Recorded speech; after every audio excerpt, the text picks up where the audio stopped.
Welcome to McPlum, simple solutions served daily. In this video, I will show you how to make quick egg salad the only way. We'll start by perfectly boiling our eggs.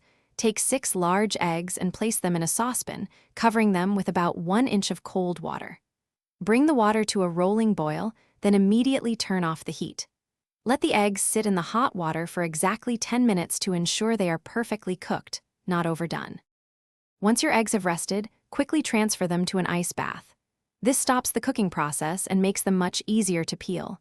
Let them chill for at least 5 minutes. Then, gently tap and roll each egg to crack the shell all around. Peel them under cold, running water. It really helps. Finally, coarsely chop your perfectly boiled and peeled eggs into nice, bite-sized pieces, ready for mixing. Now for the delicious dressing. In a medium bowl, combine 1/2 cup of creamy mayonnaise with 1 tablespoon of zesty Dijon mustard.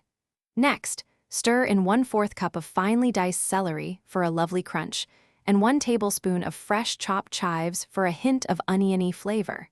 Finish by seasoning with about 1/2 teaspoon of salt and a pinch of black pepper to your liking. This creates a balanced and flavorful base. Finally, add your coarsely chopped eggs to the creamy dressing mixture. Gently fold everything together until the eggs are evenly coated. Be careful not to overmix, as we want to keep that lovely texture of the egg pieces. Give it a quick taste and adjust any seasonings if needed. You can serve this delicious egg salad immediately on toast or crackers, or chill it for about 30 minutes for the flavors to meld even more beautifully. Thanks for watching. Stay juicy and subscribe.